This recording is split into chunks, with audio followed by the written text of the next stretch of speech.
um momento da minha vida que aconteceu. Quando eu fui estudar num colégio interno, a gente chega na primeira semana novato, né? Não conhece ninguém, a gente fica meio perdido, fica flutuando ali, não sabe com quem pode falar. E aí um dia, lá tinha um prédio que mora só os meninos, colocaram o nome do prédio de O Grande Conflito, ó. Já pensou? Por que será, né? Do outro lado do colégio, passando no restaurante, tinha um prédio que só morava as meninas. E o nome do prédio era O Desejado de Todas as Nações. Como é que era o nome do menino lá? O nome feio. E o lado de cá? Desejado de Todas as Nações. Já pensou? Vocês já ouviram esse nome por aí? E aí, o pastor falava assim lá, ó, terça-feira é o dia do correio. E nós novatos ali, eu fiquei pensando assim, o correio vai vir aqui pro colégio fazer o que será? O dia do correio, né? Que negócio é esse? Vai vir todo mundo de amarelo, aquele negócio, aquela bolsa. Eu pensava que era assim. Mas na verdade, funcionava assim. O pastor, ele falava que era pra gente escrever uma carta para uma colega, né? Dando boas-vindas, o resto da Bíblia. Era todo mundo novato. E as meninas também tinham que escrever uma carta, né? Para os meninos, dando boas-vindas, o resto da Bíblia. E esse era o dia do correio. Dava 8h30, 9 horas, o pastor ele pegava aquelas cartas dos meninos, levava lá no Desejado de Todas as Nações. Aí a preceptora, que era a professora que cuida das meninas, recebia as cartas, levava para lá e trazia a das meninas e entregava para o pastor.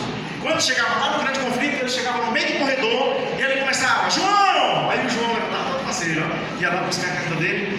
Pedro, né? Imagina a cena, Augusto.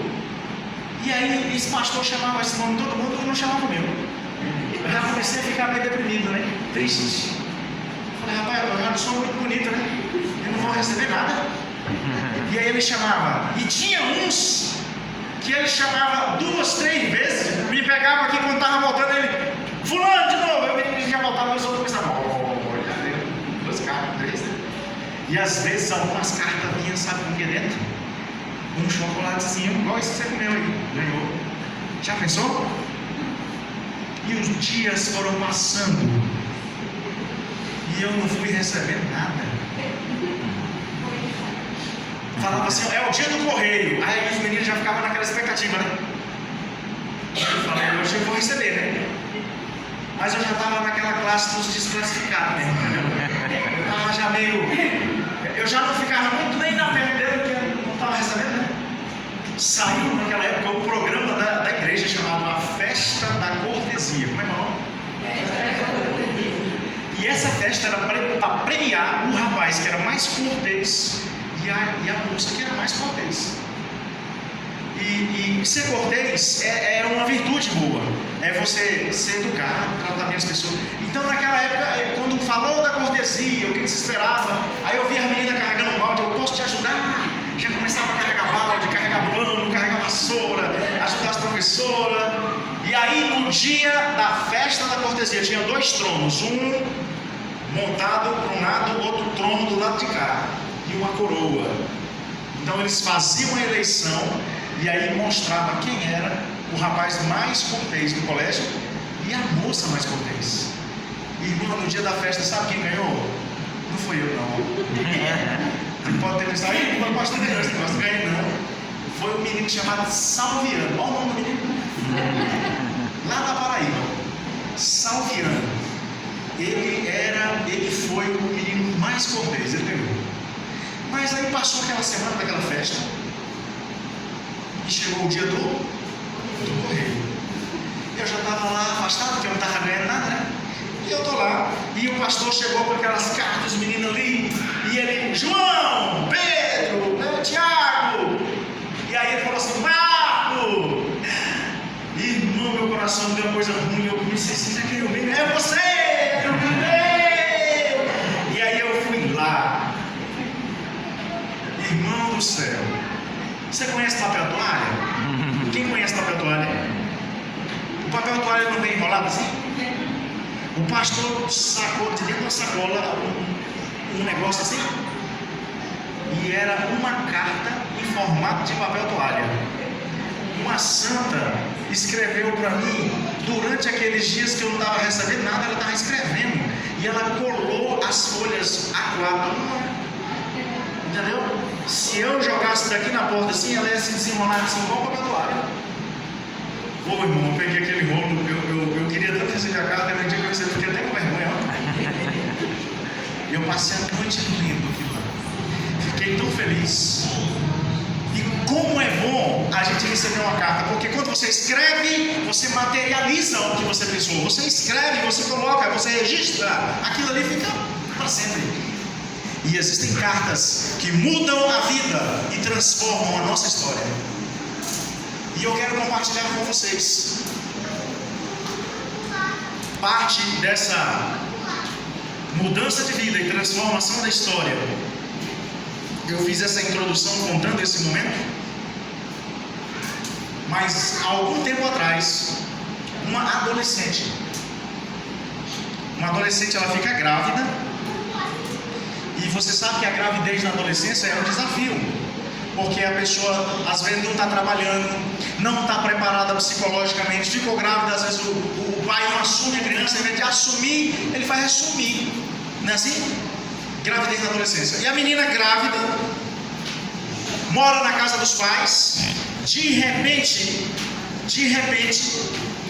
a tia da garota diz assim: ó, se você for ter essa criança, para você continuar aqui, nós vamos aceitar a criança se for menina. E a barriga foi crescendo, o dia foi passando. E aí nasceu a criança. Menino ou menina?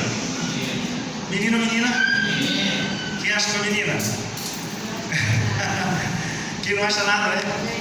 A criança nasci uma criança. E a criança era um menino. E a tia falou: não, você não fica com a criança não. Se fosse menina, a gente ficava. E a menina agora, que tinha que enfrentar a gravidez da adolescência, tinha que agora enfrentar também essa rejeição, porque estava com um menino. Imagina você a cena. E essa menina começava a andar pela cidade oferecendo o bebezinho, para ver se tinha alguém para ficar com a criança. E a pressão em casa: você não vai ficar com a criança. E ela passava nas casas, nos comércios, oferecendo o bebê, para ver se tinha alguém que queria comprar, se alguém queria. Ela vai na casa de uma mulher, e a mulher é estéril, não pode ter filho. A mulher olhou para a criança e disse assim: a gente aceita ficar com a criança. A menina disse assim: então quando for de tarde, lá pelas 4 horas, vai lá e pega a criança. Aquele casal foi na casa da adolescente, e quando chegou lá na casa, a criança estava em cima de um berço de palha, de uma cesta de palha, pelada, sem roupa, chorando, e os gatos passando por cima. Uma sensação de desprezo com a criança. E você quer saber? Eu consegui uma foto da criança. Eu vim mostrar para você aqui. Olha só a foto que eu consegui. Vamos ver aqui se eu consigo passar para você ver. Então, ela conseguiu doar a criança para essa família que não podia ter filhos. Imagina você a cena. Vamos lá. Está aí a foto da criança. E essa criança sou eu. 9 dias. 9 dias. Rejeitado pela mãe e pelo pai. Eu era bonito. Eu sofri agora. Eu não sei quem é minha mãe nem quem é meu pai. Eu fui rejeitado antes de nascer. Eu poderia ter sido morto, passado por um aborto, como muitas coisas estão acontecendo hoje no mundo. Pode ser que um dia eu vou estar pregando para meus pais aqui na igreja. Mas aquela mãe que deu aquele bebê, ela nunca imaginou o que aconteceria na história dele. Mas um dia eu conheci, eu recebi a carta que mudou a minha vida e transformou a minha história. E eu quero mostrar essa carta e ler para você. Essa carta é a palavra de Deus. Amém. E a mensagem que mudou a minha vida e transformou minha história está no livro de Salmos. E você vai abrir a sua Bíblia para você ler comigo o texto. Salmos 27. Salmos 27. E o verso é o verso 10. Olha só o que está escrito aí, irmãos. Salmos 27, 10, a Bíblia diz assim: porque se meu pai e a minha mãe me desampararem, o que vai acontecer? O Senhor me acolherá. Quem crê, diga amém. Amém. Podia dar tudo errado, eu podia estar morto, talvez eu não estaria aqui. Os meus pais não me quiseram, fui rejeitado antes de nascer. Mas aqui está dizendo que, ainda que os meus pais me desamparem, o Senhor me acolherá. Amém? Deus não se esquece de nós. O tempo passou, queridos, e aquela família, depois, com 2 anos de idade, eles se separaram. Mas eles foram pessoas que cuidaram de mim. Eu não tinha uma piscina, mas eu tinha uma banheira. Você conhece isso aí? Quem conhece? Quem já teve uma dessa aí? Ah, a sua também foi de alumínio, né? Não tem problema. De madeira, um canudo. Ela ia lavar roupa e colocava embaixo. Enquanto ela lavava roupa, lavava louça, ela ficava cuidando de mim, né? Está começando a ficar branco já, né? Amados, e aqui estão os meus pais. Eu perdi meu pai ano passado, eu fiz a unção dele no hospital. Aqui é uma viagem lá em Santarém. Isso aqui é uma chácara onde mora o meu padrasto. Ela casou novamente. Eles têm uma chácara e ela mora numa chácara na cidade. Ele tem um sítio. E isso aqui é nas férias. Eu fui lá visitar minha mãezinha. E eu fui crescendo. E muitas vezes à noite ela deitava comigo na cama, olhava nos meus olhos, começava a chorar e dizia assim: eu não sou a sua mãe. E aquilo cortava meu coração. Eu chorava. E eu me sentia desprezado e abandonado. Eu me sentia sem ninguém. Ela disse assim: a sua mãe verdadeira não quis você, mas ela me deu você de presente. E você é o meu filho no coração. Eu não fui desejado por quem me teve, mas eu fui escolhido por quem cuidou de mim. Amém. E eu queria mostrar para você agora. Essa imagem é a imagem de um lugar de onde eu recebi a segunda carta, que mudou a minha vida e transformou a minha história.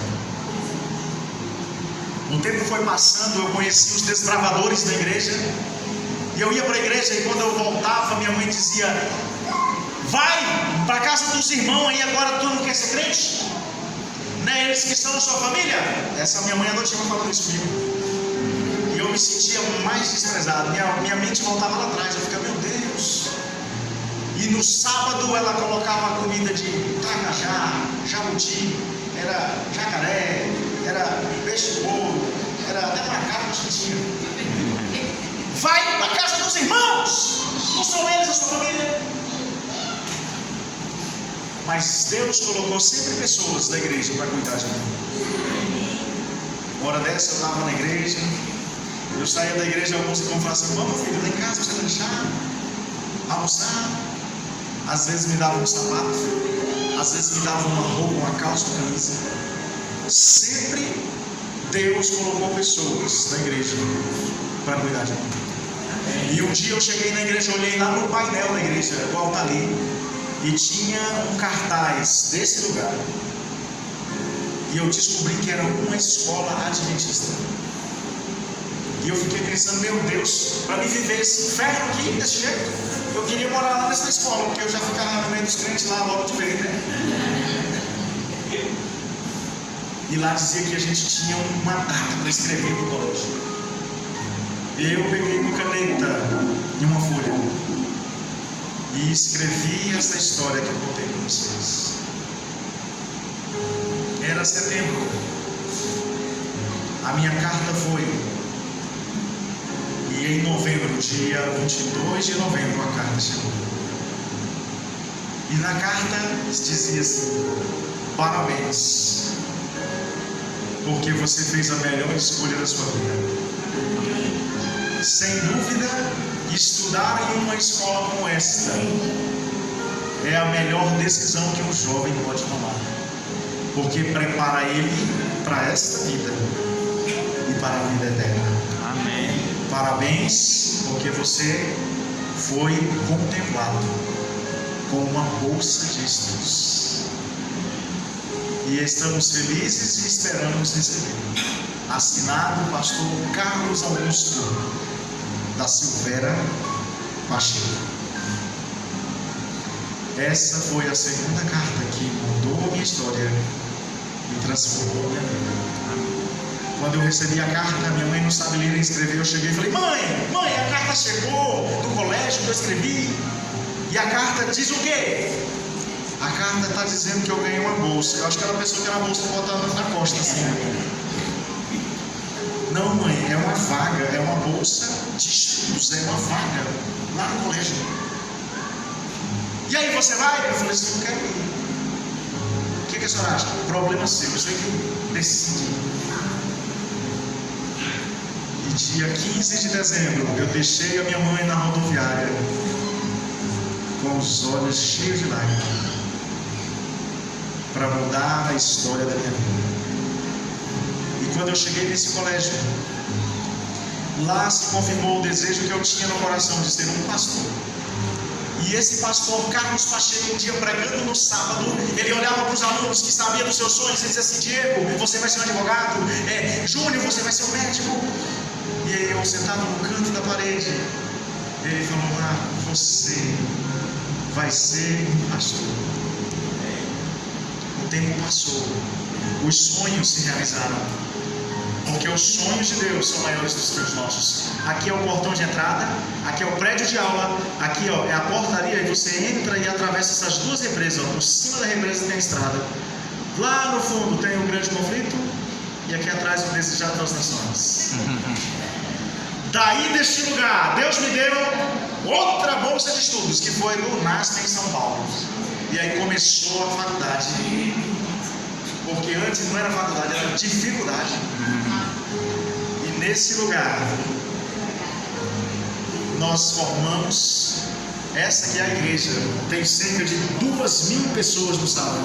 Eles fazem 2 cultos, um 8h30 e outro 10 horas, para caber todo mundo. E essa é a igreja que a gente se casou e se conheceu, eu e minha esposa. Tá aí. Deus tem planos para a nossa vida. E daí nós nos preparamos para a missão. E hoje estamos aqui para realizar o sonho de Deus na vida das pessoas. Vocês conhecem aquele homem ali que me deu um abraço? Levanta aí, nosso sorriso em frente. Essa aqui, essa ovelha aqui.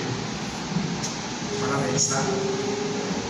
Obrigado por você fazer parte da minha história e eu poder fazer parte da sua vida. Queridos, talvez eu estou falando para alguém aqui que já se sentiu desprezado. Talvez você não conhece seu pai, não conhece sua mãe, foi criado pela sua avó, pela sua tia, por alguém que Deus colocou na sua vida para cuidar de você. Mas lembre-se, Deus, Ele nunca esqueceu de você. Deus não se esquece da gente. Eu poderia ter sido um projeto falido, mas você e eu já nascemos vencedores. A maior vitória que Deus quer dar para nós não são as conquistas desta vida. A maior vitória que Deus quer dar para nós é a vida eterna. Amém. E hoje tem pessoas aqui que tomaram posse dessa bênção. Quero que vocês recebam com alegria, com uma salva de palmas, as nossas irmãs.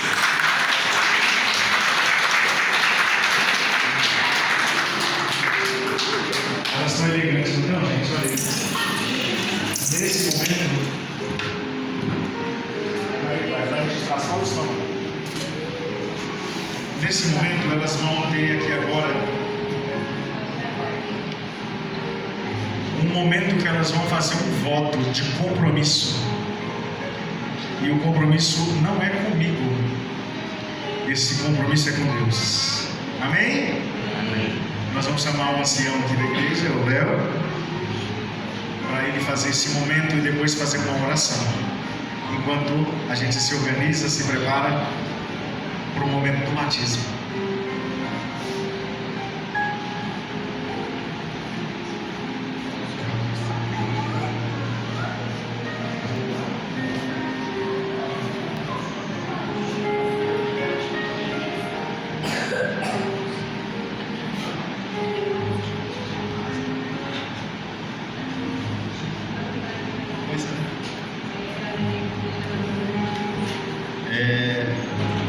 Que bom, né? Nós estamos aqui reunidos aí, sabendo da história do pastor, mas estou curioso também para saber quem foi a santa que escreveu aquela carta ali que está até na foto.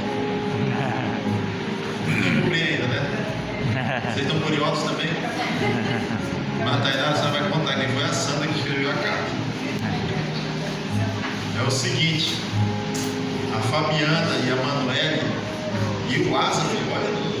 Uma vez eu participei de um quarteto que se chamava Asa. Está na Bíblia, né? Dos cantores aqui da Bíblia. Muito bem, vamos fazer o voto batismal aqui. É um compromisso, né? Compromisso. E eu vou perguntar a vocês, Fabiana e Manuel, vou perguntar a vocês, vocês vão responder com sim, tá bom? E a igreja diz E a amém. igreja vai dizer o quê? Amém. Muito bem. Olha o compromisso de vocês. A instrutora de vocês foi a nossa irmã Maria, né? Daniela ali, né? Muito bem. Vocês creem que há um só Deus, Pai, Filho e Espírito Santo, uma só unidade de 3 pessoas coeternas? Amém. Amém. Vocês aceitam a morte de Jesus Cristo no Calvário como um sacrifício expiatório por seus pecados e creem que pela graça de Deus, mediante a fé em seu sangue derramado, vocês são salvos do pecado e de sua penalidade? Amém. Muito bem, vocês aceitam Jesus Cristo como seu único salvador pessoal, crendo que Deus em Cristo perdoou os seus pecados e deu um novo coração e renúncio aos pecaminosos caminhos do mundo? Amém. Muito bem. Aceitam pela fé e a justiça de Cristo, seu Salvador e intercessor no santuário celestial, e aceita a sua promessa de graça transformadora em poder para viver uma experiência amorável e centralizada em Cristo no lar e perante o mundo? Sim ou não? Sim. Amém. Vocês creem que a Bíblia é inspirada, palavra de Deus, é a única regra de fé e prática para o cristão, e se comprometem a dedicar tempo regularmente em oração a estudá-la? Amém. Vocês aceitam os 10 mandamentos como uma transcrição do caráter de Deus e uma revelação de sua vontade, e é seu propósito, seus propósitos ali pelo poder da presença interior de Cristo, guardar essa lei, inclusive o 4º mandamento que requer a observância do 7º dia da semana como sábado do Senhor e memorial da criação?